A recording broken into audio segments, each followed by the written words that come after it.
Welcome to Attention Now podcast, where we talk to successful business people, provide quality content and business mindset and a path on how to succeed.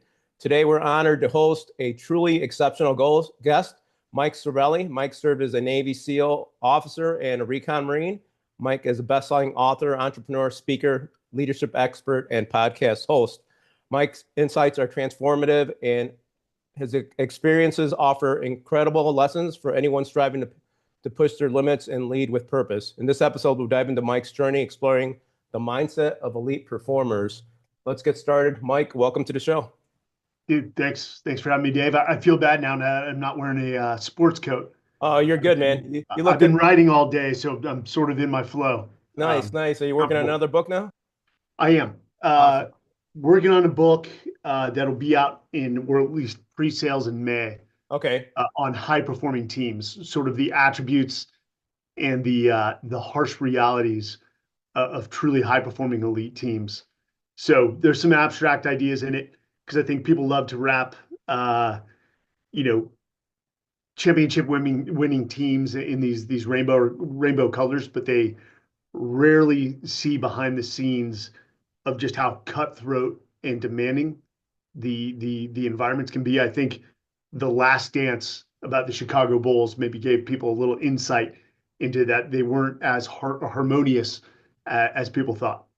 Yeah, I think that's great. I mean, to create that awareness, I know that I just finished one of your books, and there were some challenges in some of the teams, and same thing with corporate world.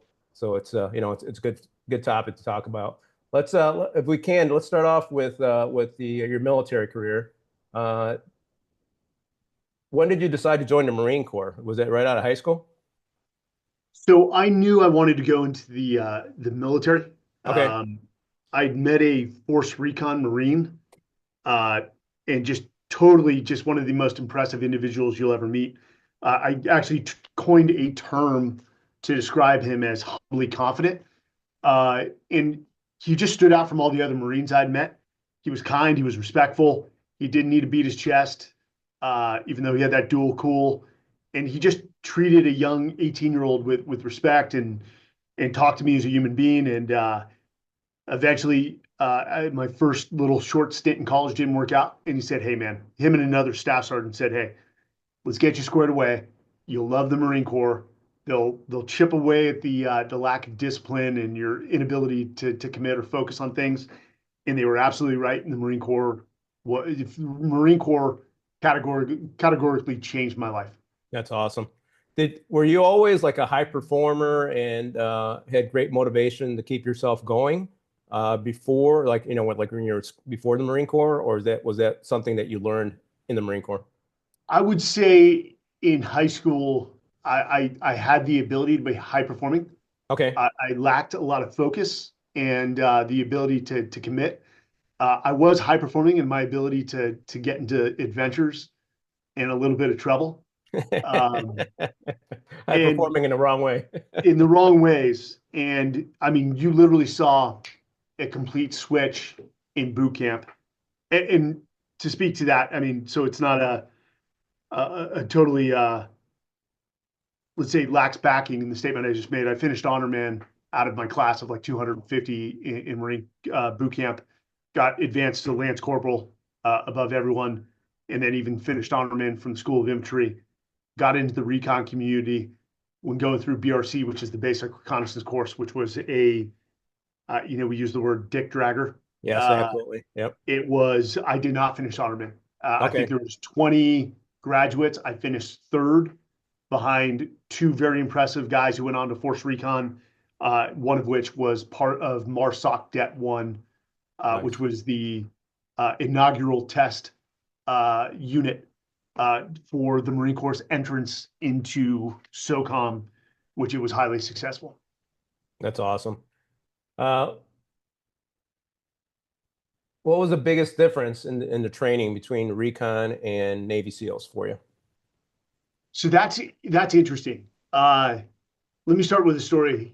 So first, I got picked up for the MESET program, which is a phenomenal program. If there's any enlisted Marines listening, I basically was paid active duty salary, still retained rank, still the time counted towards my retirement, where they sent me back, and I think you're classified as staff for the Naval ROTC unit at the university you're attached to, and you basically go to school and you help with the midshipmen.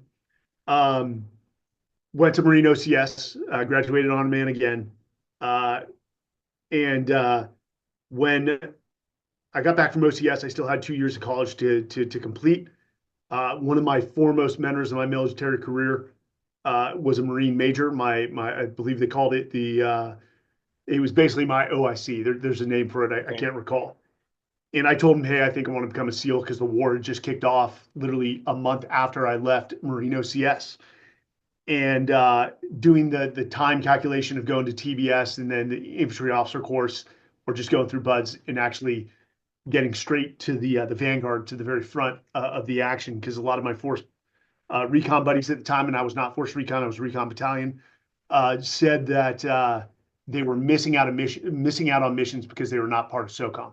Got it. So I made the leap, but he discharged me as a sergeant, commissioned me as an ensign on the same day. And we were walking after the ceremony. He said, Mike, can I give you a piece of advice? I said, yeah, sure, sir, of course. And he said, if you quit BUDS, you'll embarrass the Marine Corps. And we were laughing, laughing almost in tears. Oh my God. And that really struck me. I was still representing the Marine Corps when I went to BUDS, so I wasn't going to quit. Right, exactly. I would have to break a leg or break my back for them to force me out. And I really, really, after now, what, 5 years, a little 5+ years in the military, I really wanted to get to the war and do my part. So BUDS was extremely difficult. They pushed the limits on, let's say, pushing people outside their mental limits, both physically, like recon school, but also with the cold. I mean, you're wet and sandy the entire time. The wind coming off the ocean when you're wet and sandy makes the wind chill even worse. In Hell Week is unlike any training event I've ever done. It's difficult, but I rarely talk about BUDS because it was an entrance exam. Right, exactly. My whole persona was like, hey, let's get this over with because I want to get to a team and I want to get to the war. Right. What I'll say about the recon community is the screener to get into the recon community was more difficult than anything I had to do to get into SEAL training, which is known as basic underwater demolition SEAL training. Okay. So, they're looking for somebody in the recon community that is extremely, let's say a great runner, great swimmer, can run with a ruck on their back. And I remember after taking that screener, I couldn't walk for about a day. I couldn't walk well. Oh my gosh. So I found that the initial entrance into the recon community was much higher than the SEAL PFT that you have to pass in order to get into SEAL training. But there are different processes. I was very impressed with what the SEAL community produced. I mean, I had Dr. Johnny Kim was in my BUDS class. Nick Check, who is a posthumous Navy Cross winner. I mean, just absolute, just amazing men, but there was amazing men in the recon community. The final decision for me was the Marine Corps was not part of SOCOM, which was a very foolish decision back in the decision in the 80s made by the commandant at the time, Al Gray. Basically said that all Marines are riflemen. There's no special Marines, which I disagree with. To say that all SEALs are the same or to say that all Marines are the same is absolutely a foolish notion. All performance falls on a bell curve. Right. And if you have 100 Marines, you can rank them from the very best Marine, whatever your criteria is, to the person who just comes in last. And so while I love and continue to love the Marine Corps, there is, performance separates people in their ability to contribute to the organization.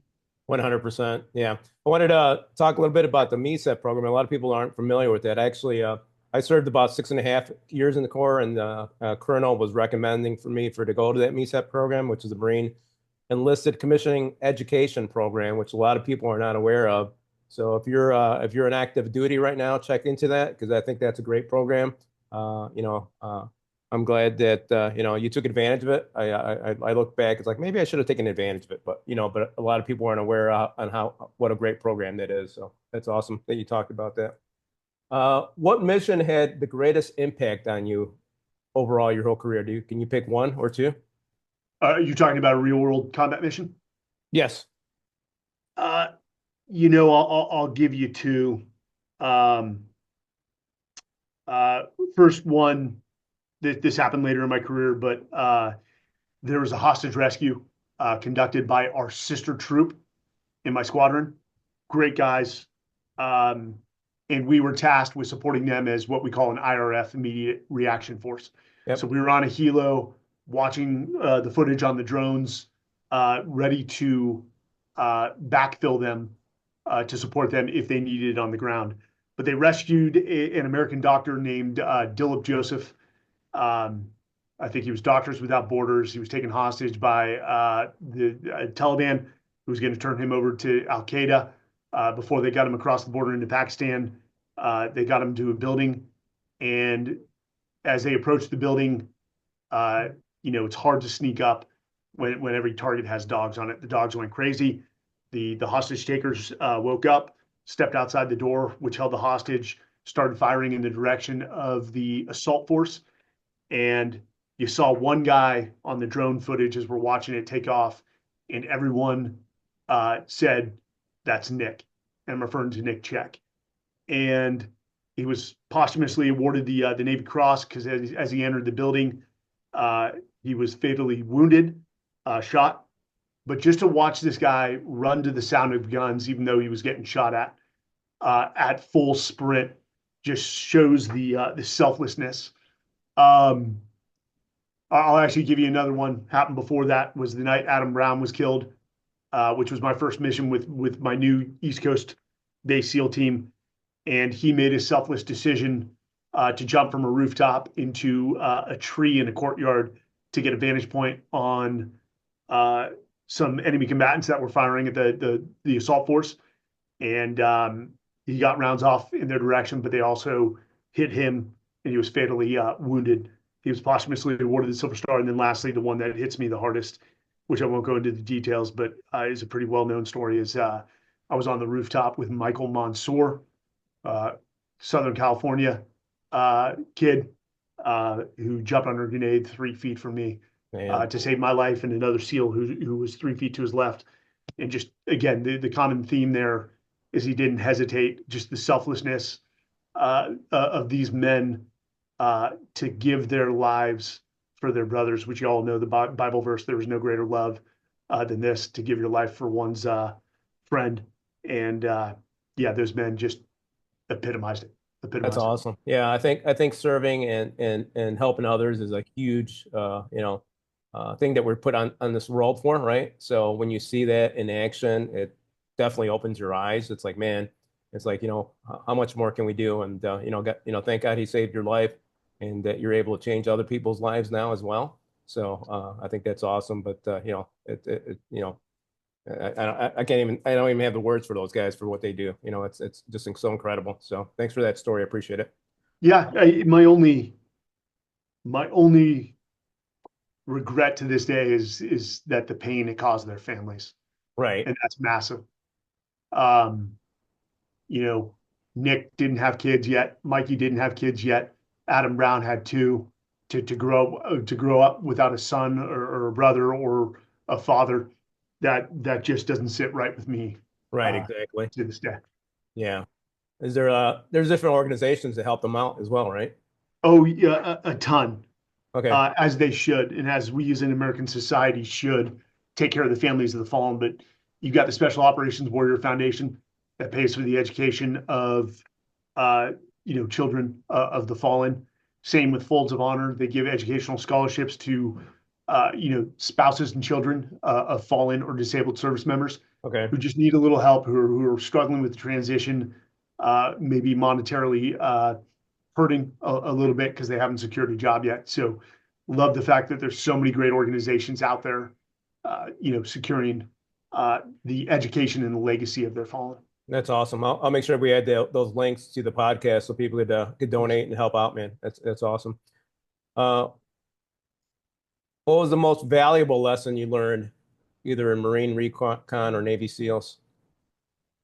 Just the overwhelming power of teams. Um, if you have an audience who's not who's never served in the military, Hollywood is the greatest recruiting tool Yes. for the military. They often get it wrong because they have to create films that entertain, but there are no Rambos. There are people that demonstrate valor to a greater extent than others, but those people always had the support of a team behind them.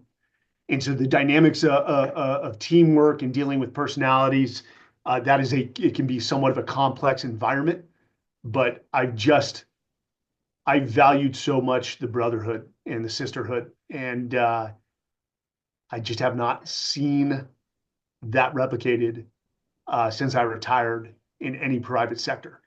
Some do it well, but you'll never be able to create that environment where everyone is so purpose driven, so selfless, so loyal to the organization. We still challenge the status quo. As I Right. say, there's a within the SEAL teams, I did notice there's this healthy disrespect for authority. And I was an officer by the time I got to the SEALs, enlisted in the Marine Corps, officer in the SEALs.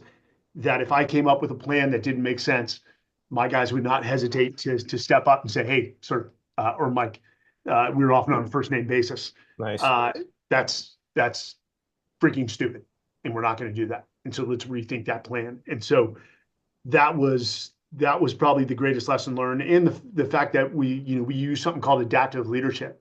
While I may be the ground force commander, I didn't lead all phases. I rarely led any of the phases other than the planning, dealing with the radio and assets overhead to support the guys. But watching that adaptive leadership, the leadership role change based off situational awareness or expertise, and it wasn't questioned. And you'd see the most senior enlisted guy get behind the most junior enlisted guy and follow him. And again, some people call it adaptive leadership or dynamic subordination, was just impressive to watch. And I think it is to the mantra of it's amazing what we can accomplish when nobody cares about the credit.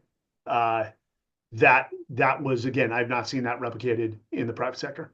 I love that. Yeah, I think a lot of people don't have that mindset in the private sector. Unfortunately, nowadays, a lot of people are thinking about themselves, right? It's like, yeah, how can I get ahead? How can I do better? But if you have the team mentality and you think about it, if you have a mission that you're moving forward, right, you're going to be able to accomplish so much more as a team together. If you have a guy to your right, guy to your left, whatever the case is, and you're going up that same goal or accomplishment, it's going to be so much easier instead of you trying to be a lone wolf and get things accomplished yourself. And I'm trying to think of the former Marine commandant, not commandant, but he was the chief of staff. It'll come to me. Okay. He wrote a great article about, we've seen politics get into the culture of the military and we'll steer clear from it on this podcast, enacting some things that just don't fit within the military culture. But he basically said military culture has to be different than the, let's say, wider public or private sector, the civilian populace, because we put a precedence on things like standards and discipline and accountability, loyalty, and especially selflessness. And in the private sector, they put more of an emphasis on individual sort of, let's say, individualism, Right. where people are somewhat selfish or coin operated, where they'll leave an organization to take a job with a competitor who's going to pay them $20,000 more, which most people would make that decision. So that is the dilemma. That is why leadership in the private sector, I will always say this, is much harder than leadership in the military.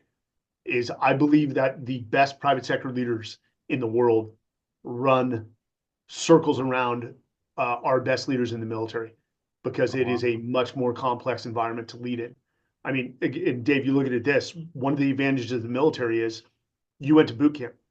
I ran into a guy 20 years after boot camp, never saw him during my time in the Marine Corps or the SEAL teams. It's like we had that instant connection, Right. like we saw each other last week, and started laughing and telling the stories. If you remember when, we have the luxury of something called shared adversity or shared hardship, Okay. which truly, when it's proven psychologically and sociologically, that when people go through hardship together, adversity together, it creates these bonds of homecoming belonging, which then can lend or lead to vulnerability. And you can't have trust without those three. And without those four, you can't achieve what I truly define as high performance. Right. Awesome. Thank you, Mike. You might have touched on this a little bit, but what was the biggest challenge you faced while you were serving? Ooh. Uh, I would say the biggest challenge was when I switched from the Marine Corps to the SEAL teams. Okay. Um, Buds was fine. You know what I did on, I focused on leading in Buds to the point where the instructors came to me and said, "Hey," and the instructors loved me because I still very much had the sergeant mentality, wearing ensign bars. Gung And I ho. think it Yeah. was second phase. They said, "Hey, uh, when the class doesn't move, you step right in, you get it moving. We appreciate that." They're like, "We're done observing you for the most part. We need you like to step back and let these other officers lead, so that we can evaluate them and we can mentor them." Of course, my answer was absolutely. Sorry, it was my nature. If there's ambiguity and there's no action, then I'm going to step in and create a bias of action for the element. But when I got to SEAL Team 3, I really didn't enjoy the environment. Yep. You know, my service in the Marine Corps, being a recon Marine and a sniper, was totally discounted. And I was a FNG, which is a freaking new guy again, which I'm fine with. It's pretty much an FNG throughout my career because I would move to another unit and another unit. And by the time I hit 20 years, my time was done. But I found the leadership at SEAL Team 3 to be, I'll just use the words, absolutely piss poor. It Okay. was a toxic culture, and I still have four SEALs who I came up with I'm sorry, three other SEALs on a tech stream that we came up in the SEALs together. And we still joke about how miserable we were at SEAL Team 3, to the point that I contacted the Marine officer recruiter and said, "Hey, I completed OCS. What would it take for me to come back Wow. into the Marine Corps?" Then the answer wasn't good. I started looking at Army Special Forces National Guard as another option. I looked at becoming an A-10 pilot in the National Guard. I was starting to evaluate my options because I had such a horrible time. And yeah, and then I discovered another group within the SEAL teams that was just highly professional, and they gave us a brief, and I'm like, I need to be a part of this unit. That's my next challenge, and just happened to be fortunate to pass the assessment selection process, where many fail and make it in there. And then I had to work every single day I was there to just to be relevant to them, and it wore me into the ground. Yeah. It's amazing if you have the wrong leader, what a bad impact that it does for you. I've done that in the corporate world, right? I've worked a couple places. It's like leader did not have a clue what he was doing, and it wasn't leading at all, wasn't showing up for a lot of the calls. It's like, oh my gosh, what am I doing here, right? I think I wound up leaving in a year later. It's like I can't take this, right? So I think high performers always want to be with a team that's moving fast and furious and ahead, right? So I think if you don't have that value, or you can't you don't feel like you're a part of that team, you don't want to be there. So that's that hits you hit the nail on the head on that, Mike. And you know what I'll say about specifically is I think it was a bunch of young SEALs, which what's the I think the average age of a regular SEAL team is 21 years old. Right, Um, you had guys that were trying to create this good old boy society, trying to build brands for themselves. right, Um, and I'm not bombastic. I'm not controversial. I don't like the limelight, but these guys that were almost trying to create becoming caricatures of themselves.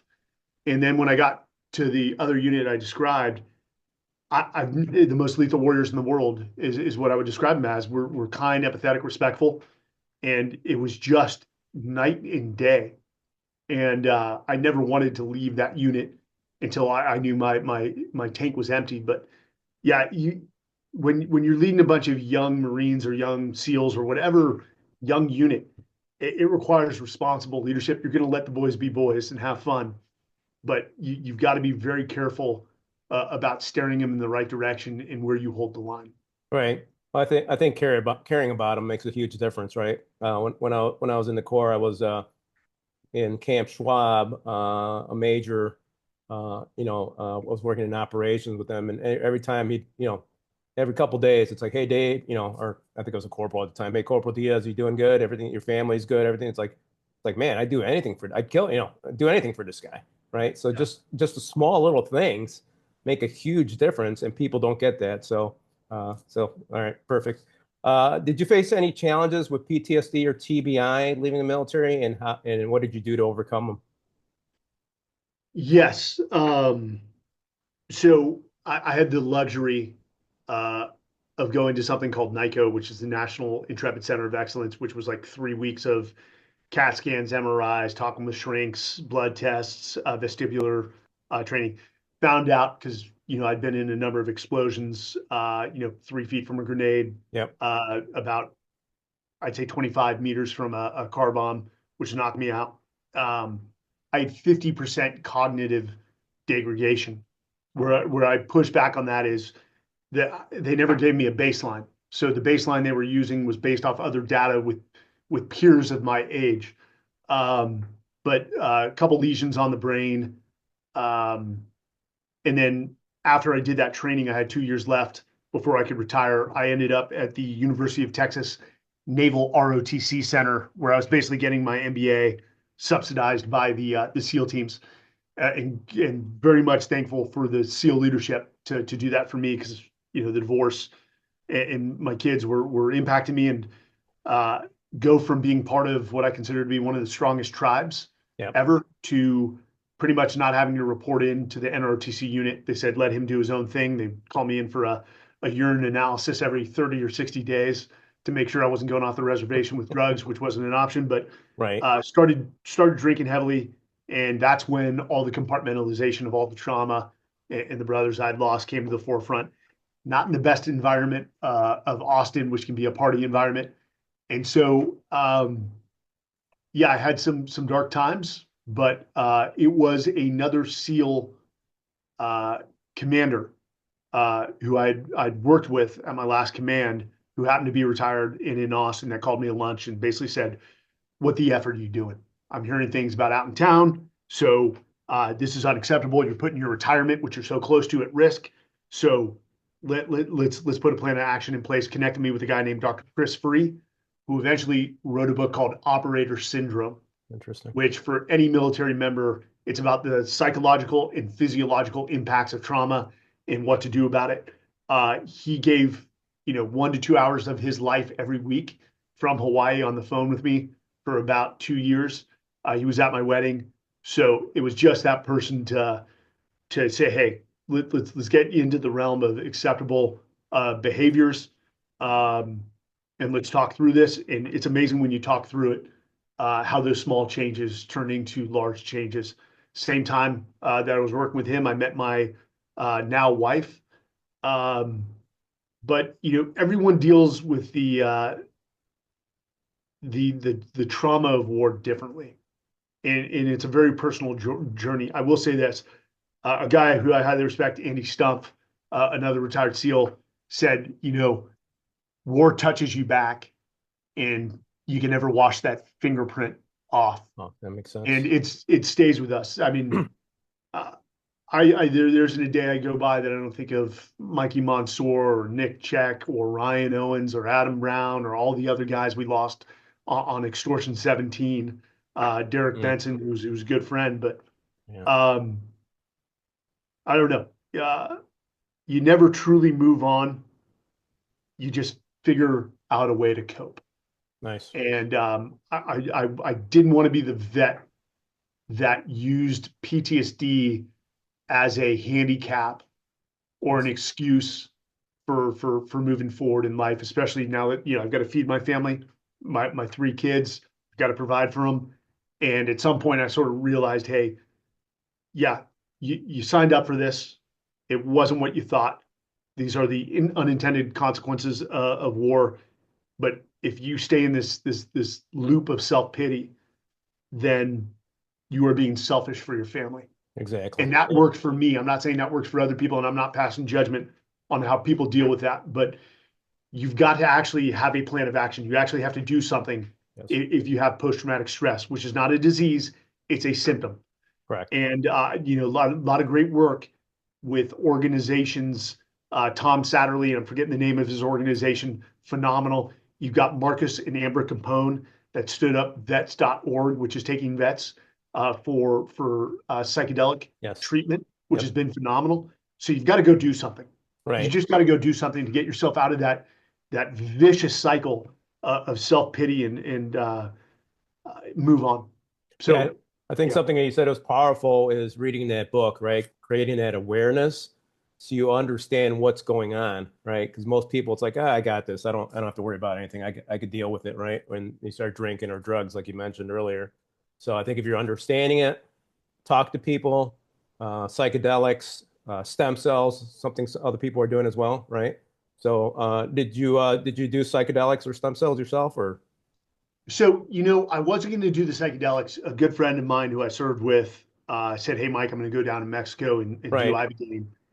And he's like, "I would love for you to come with me." And I didn't think I needed it, but I was going to go with him to support him and go through nice, the process. And I'm extremely glad I did. Ibogaine was an intense night. They follow it 2 days later with something called 5-MeO DMT, which is a very spiritual experience. And I'm glad I did it to better understand the medicine, right, to see the impacts it had on the people that went through it, and it made me do some introspection, some reflection throughout the week, just how they set up workshops, and I was extremely glad I did it, and I would absolutely 100% recommend veterans need it. Quite frankly, legislatively, we need to pass laws that allow this to be done in the United States, right, absolutely, not sending our 100%, vets to Mexico for right. treatment. And I don't care what any congressman or senator thinks about it and their values. If you didn't serve, it's sort of like shut the hell up. Yeah, Just they have no clue. They have no clue what's going on, right? pass the bill Right. because the VA passing out 17 bottles of antidepressants or whatever other medications they're prescribing isn't working. And yeah, we So see how that's working. it's the definition of insanity. Right. So as vets continue to take their lives, let's just try something new. This is not rocket science. Let's test something new, see if it works. If that doesn't work, we'll move on to testing something different or a few things and find the modality that helps these veterans put down the traumas of war or manage the traumas of war is the better way to say it, Right, exactly. and move on to be what they want to be, productive members of society that contribute Is there a towards bill in making the a House right difference. now for that? I believe there is. There is? Okay. Also, I'm gonna look that up, reference that as well. And And then, Marcus Capone and Amber Capone okay, have been a huge, they're fighting the fight for, I can only imagine the amount of time and money, personal money. money they Yep. put into this to make this happen. I mean, that's the definition of warriors outside of the culture we know as warriors. Right. They're absolutely everyday warriors that are selflessly trying to do something that's going to impact thousands upon thousands of veterans. That's awesome. That's awesome. And then you did stem cells as well, right? Yeah. Okay. Yeah. At the Cellular Performance Institute, I covered it in Men's Journal. Okay. Uh, Scott and Eddie, they do a great job, and they actually they partnered with a foundation that will pay for veterans stem cells.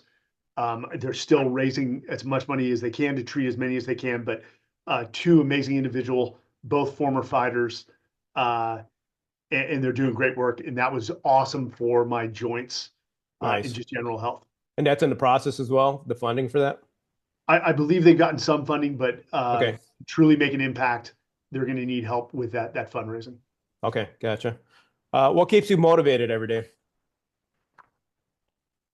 A few things. One, this may be a weakness. It's just my continual uh, need for accomplishment or identifying an obstacle that people say is impossible and trying to figure it out, like we've done with our past extreme expeditions where we set 4 world records. Um, family and changing their station in life. Okay. Uh, Not that I would ever be upset. I'd be nothing but proud if my son or daughter says they want to serve in the military, but I want to give them an option where they don't have to. Exactly. where college Yeah. is secured and they can become a doctor, a lawyer, a pianist. I don't care. Um, and then the memory of these guys. If I'm sitting crying on the couch, uh, I know these guys didn't die and sacrifice their lives for me to just to be in this cycle of self pity. Is actually to do something and contribute back in their name. And I mean, if you've seen the stuff I've done with Legacy, we go and do those extreme expeditions while telling the story of our fallen. So that's very dear to me to just to make sure Right. that their stories never die. Awesome. That's great. Speaking of legacy, can you expand a little bit about what you're doing as an entrepreneur, CEO? And I know you have a business as well. So if you could talk a little bit about that, love Yeah, to share that with our audience. so my primary business is a company called Talent War Group, where we do executive search for small to medium-sized businesses, placing leaders in their companies. We've placed over 100 special operators and military veterans. Um, and then we also do leadership development. I recently sold that company to another veteran owned company, guy named Kirk Fell. The company's name is Overwatch. And we've got some good things in the works to ramp up DoD skill bridge, to ramp up veteran hirings, to get more veterans in the data center industry where they Nice. make good money and there's a 300,000 person or labor shortage. So Wow. it's ripe for veteran leadership. We just need to get them the requisite skills. But I also started Legacy Expeditions, basically to get the band back together, bring different Yes. veterans on these expeditions where they can feel the thrill. The worst thing, I would trade everything just for one more mission in Afghanistan or Iraq, just to feel that homecoming Adrenaline. Yeah. Yep. and that thrill. Right. So I miss that. I've talked to my wife countless about this. I'm like, I just don't feel like I'm alive sometimes. And we would come up with these very crazy expeditions, like going to skydiving to Mount Everest, or doing something that people said couldn't be done, jumping skydiving into all 7 continents within seven Nice. days. Oh my It's gosh. been around for decades. No one's been able to pull it off. We pulled it off in 6 days, 6 hours, 6 minutes. In every continent we jumped into, we jumped in honor of one of our fallen. So we Nice. have a documentary that's going to be, I think, pretty much going to be on Fox Nation on Memorial Day. It was in theaters for a short while, where it tells those stories. But it's we dare so their stories never die. But it is a great way to feel that homecoming and belonging in that team environment again, because everyone has to come together for the planning and preparation, which is what secures safely conducting these expeditions that we do. And we've got one for May also. We're going to jump on Memorial Day from 42,000 feet to do the highest 7-way, which is Oh where 7 wow. people come together, Yep. skydivers, link arms to do the highest 7-way in the world. And so that we've got a good crew for that. We'll be telling the story of 3 fallen veterans and very, very excited for it. How many people participate in that? So you're going to have the 7 jumpers, all JSOC Okay. guys, Yep. but then it's the support staff. Okay. Much like the 777, which was the 7 continent expedition, we had like a support staff of 20 people that, quite frankly, we could not have done it without. So we will have probably 5 to 10 people supporting this, helping with the planning, helping with the safe execution, and then of course the media and the documentary behind it. But our support staff, much like in the military, determined whether we were successful or not. And so uh, Nice. I've got a large shout out for everyone who helped with 777 because that destroyed us for 18 months. That's how long it took to plan. Oh my goodness. Aren't you guys going pretty soon as well? May In May. Okay. in May for this next one. Okay. Gotcha. Gotcha. Awesome. And for people to find out more about that, just you have websites for each one of these? Yeah, go to legacyexpeditions.com. Okay. If you're a company looking to hire we're very, very selective about the veterans we do place. We also place civilians. Veterans are just one line within our business. We do executive search, or we've got a team that comes in. We'll do leadership development within your company. That's talentwargroup.com. Okay. Perfect. Perfect. How much did faith contribute to your success? There's no atheist in a foxhole. Yes. Um, Grew up Roman Catholic, Okay. devoutly Roman Catholic family. Parents still go to church every day. Was Jesuit, educated, always been a man of faith Um, but I've got rosary beads that I wore. If it was my time on the battlefield, I had a number Had of them with you. Yep. finger rosaries that would go to my son, my daughter, my mother and father. But always prayed, to God as we stepped onto a mission, and usually it was, and truthfully, I'd say if it's my time, take me instead of my guys. All I'd ask is that my children walk in the shadow of your glory, and then it's a funny thing. I think people talk about fear in combat. Yeah, there's fear of bodily harm or death, but I think the fear that outweighs General. that Yep. is letting your team down. Okay. And I would always say, God, please don't let me be the guy who lets my team down. And that was my biggest fear on the battlefield, is that I didn't execute my roles and responsibilities, and if that led to the death of one of my teammates. And that especially meant the planning and preparation, is that Right. we were so committed and diligent and maintained a standard with the protocols to ensure that we had managed risk and accounted for every potential contingency that we could. Yeah. And unfortunately, that's just never, that you run enough missions, something is bound to happen that you just can't account for. Yeah, I agree. That's a lot of responsibility to have on your shoulders, right? So you want to make sure you're planning correctly. So Yeah, it's like, yeah, attention to detail is it has to be spot on, or else, something's going to happen. So if you were 20 today, would you take the same path? without a doubt. I would give Okay. everything I have to go do my military career again. And even more so, I would talk to the youth and say, disregard all the media that's talking about the military, the public's decline and confidence in the military. I will tell you, having spoken to battlefield commanders that are still active at the field level, it is still a great place. And this Army, this Marine Corps is better than you and I were in our era. They're more technologically savvy, they're more fit. Uh, when their time comes, they will outperform us. And that's the whole point, is to leave Right. a Make better everyone path for better. the Right. generation behind us. But love the military, couldn't think of a life without the military, because it's part of my DNA, part of my DNA, as it is yours, Dave. And I remember being in Iraq in '06 during the summer in Ramadi, and I received a letter, but from a buddy. This was after the 4th of July. He's like, "Man, you missed the biggest rager at Lake Tahoe. The girls, the boats. Like, bro, you missed it." And when I read that, it was finally the realization, that was early in my career, that I didn't miss a damn thing. I'm exactly where I'm supposed to be, surrounded with guys who are brothers that are stronger than the friendships that I had with that guy in high school. Right. Exactly. And I realized I'm not missing anything. I'm actually living a life. I'm living a tale, almost like the Odyssey. And the guys around me felt the same way. So the military is the only opportunity for America's youth to actually understand what it means to be part of a tribe.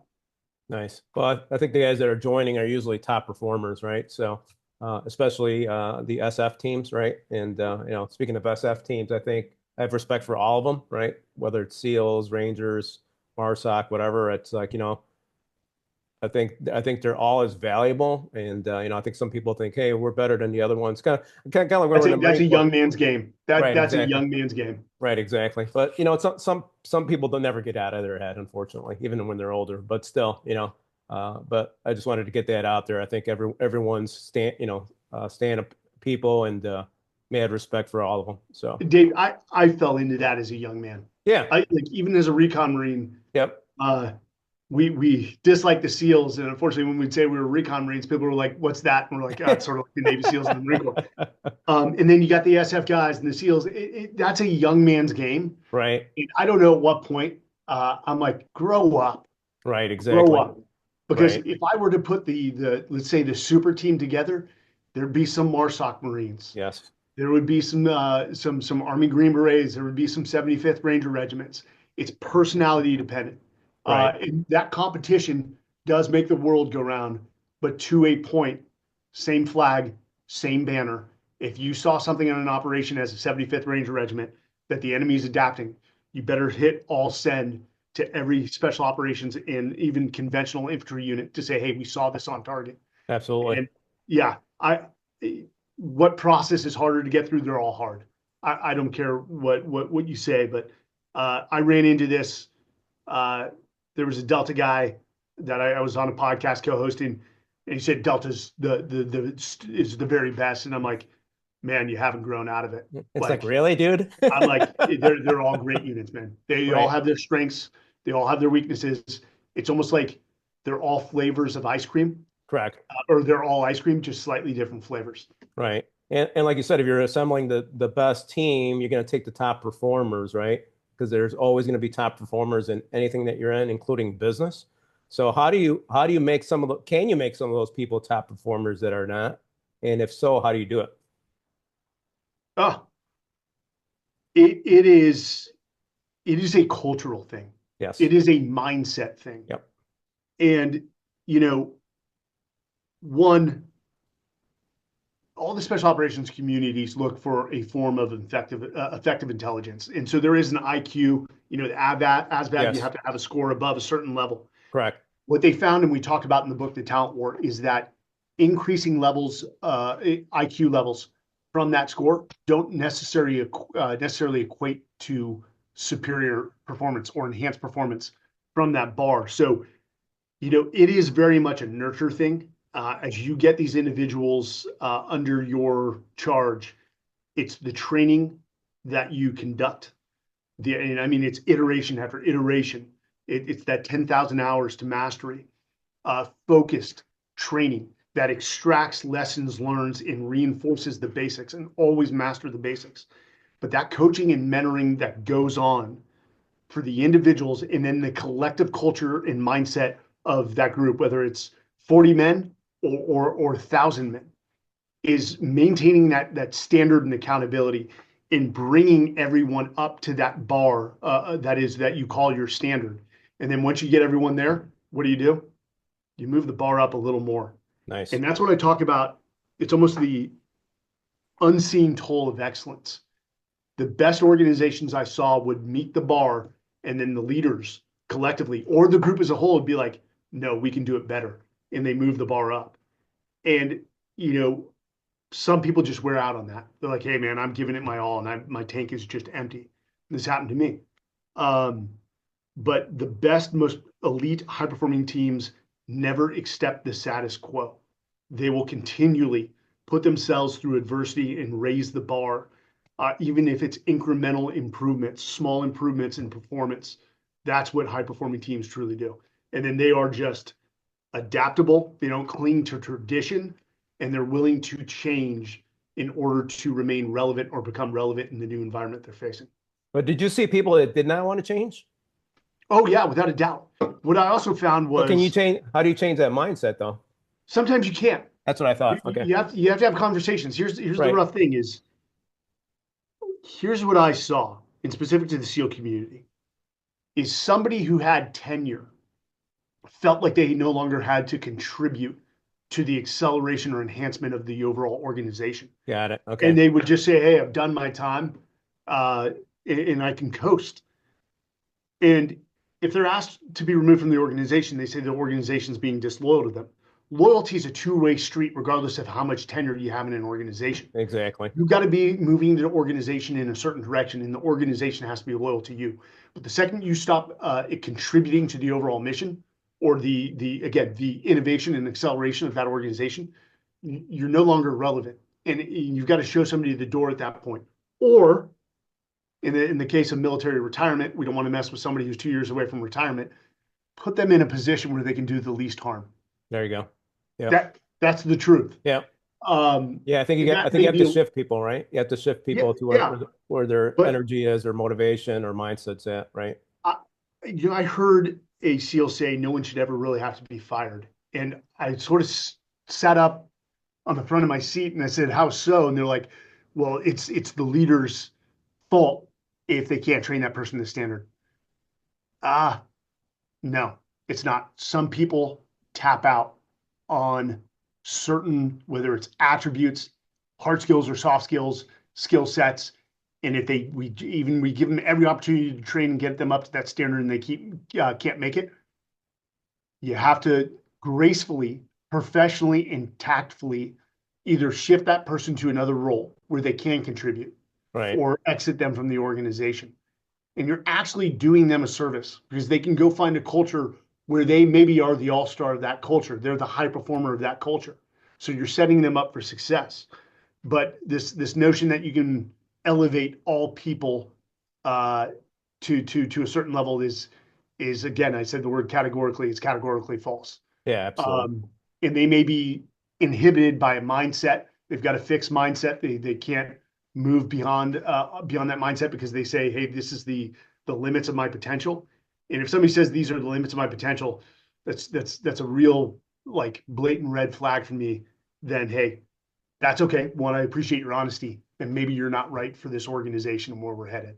Yeah, I think if you have your head in the game, you always want to grow and make yourself better, right? In your book, Talent War, I was reading, for companies that are looking, make sure you're focusing on the what is it called? Hiring practices, right? Where you could actually move one of your top sales guys to go help hire for like 6 months, which is incredible. It's like, man, it's a great idea, right? Because they're going to know exactly what's needed to be able to perform as well. So that was one great takeaway from your book that I learned.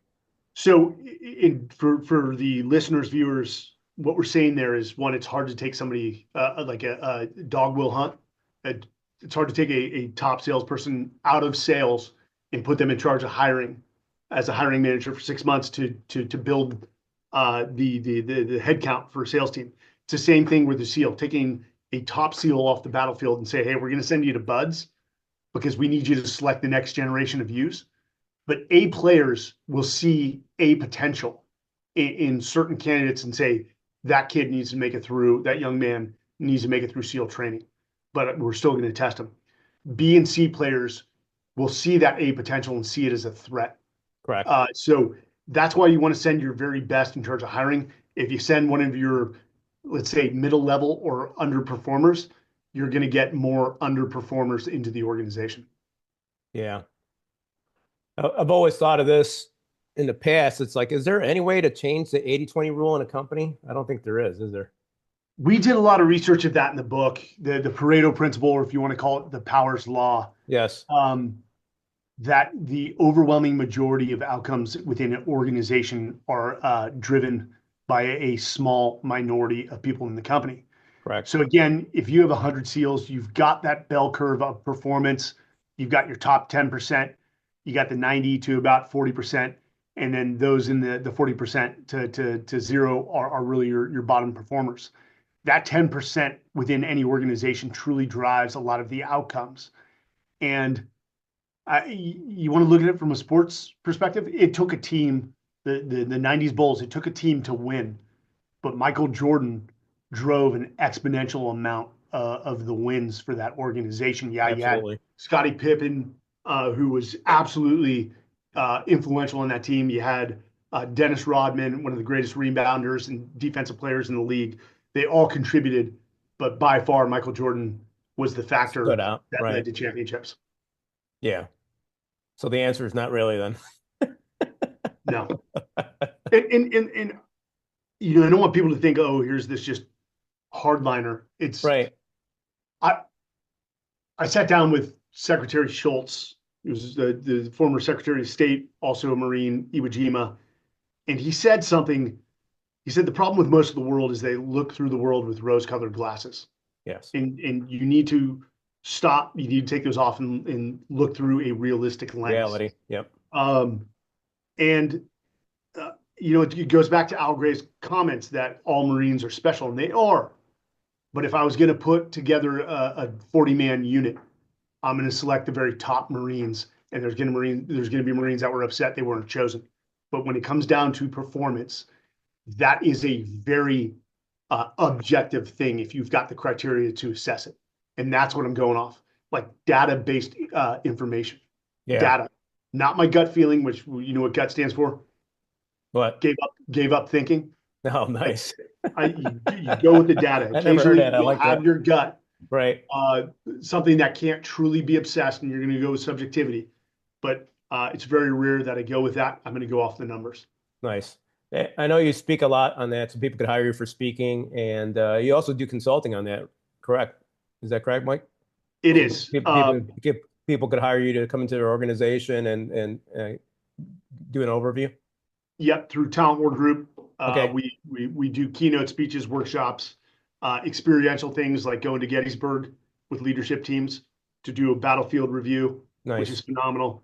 Um, and no, really, I really enjoy the leadership development side. Love the executive search piece. There's nothing more rewarding than placing a high performer into a company and then watching that company change. But leadership development is just, it's always been a passion of mine. Awesome. Awesome. How could listeners connect with you if they need to? Yeah, unfortunately, I was convinced by Speaking Bureau to start MikeSarraille.com. Okay. Uh, so I've got that website, Talent War Group Legacy Did they Expeditions. have You to can twist find me your on arm LinkedIn. or something for that, or what? What's up? Did they have to twist your arm for that? I, I'm not like my social media accounts, which I never had social media in the military. It is purely business. It's my podcast, the Everyday Yes. Warrior Nation on Sports Illustrated.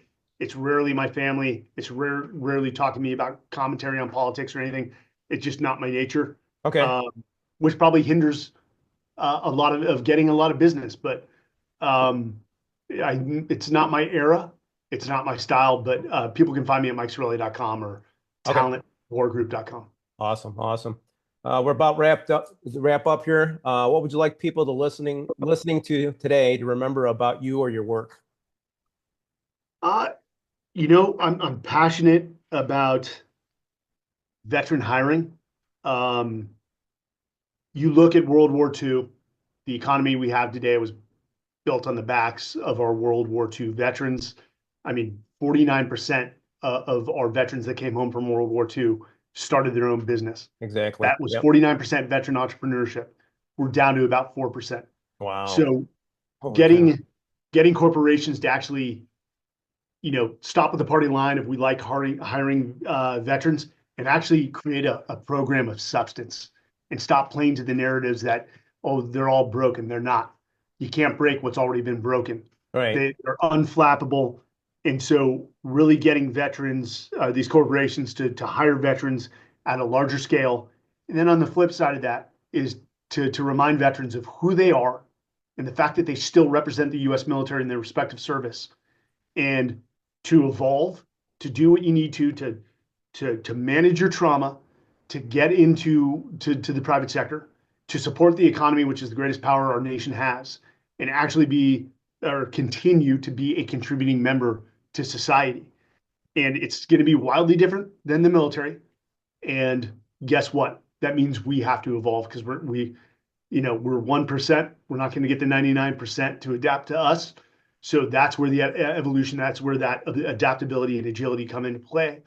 But very, very passionate about getting veterans the opportunities, reminding them what to do, and then watch them become the next Fortune 500 CEOs, which I don't have the capability to do. I think you do, but I think adapt and overcome is always something that we learned, right? So, being in the corporate world is something where you need to adapt, right? And when I first got out of the military, I was actually, when I got out of the Marine Corps, I was really frustrated by people's work ethic, right? It's like, man, people aren't working as hard. I was working in a consulting firm. We had some of our peers come talk to one of the other buddies I used to work for. It's like, hey, can you guys stop working so hard? You're making us look bad, right? So it's like, are you kidding me? It's like that's what we're supposed to be doing. We're supposed to be working hard, right?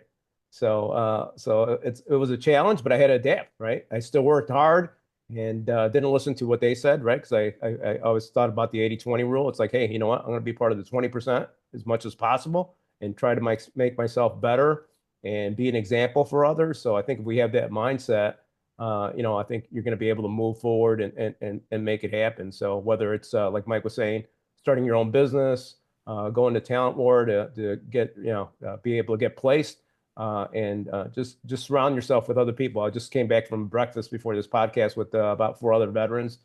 just hanging out, chatting, talking with them, right? So make sure you're spending time doing that as well. So awesome, Mike, thank you so much for sharing your wisdom and experience with us today. It's been an honor to have you on the show. May God bless you and your family and keep up the fight. And to our listeners, thank you for tuning in to Attention Now. Don't forget to subscribe, leave a review, and share this episode with someone that could use a little extra inspiration today. Until next time, stay focused and live with purpose. Thank you, Mike. Thank you.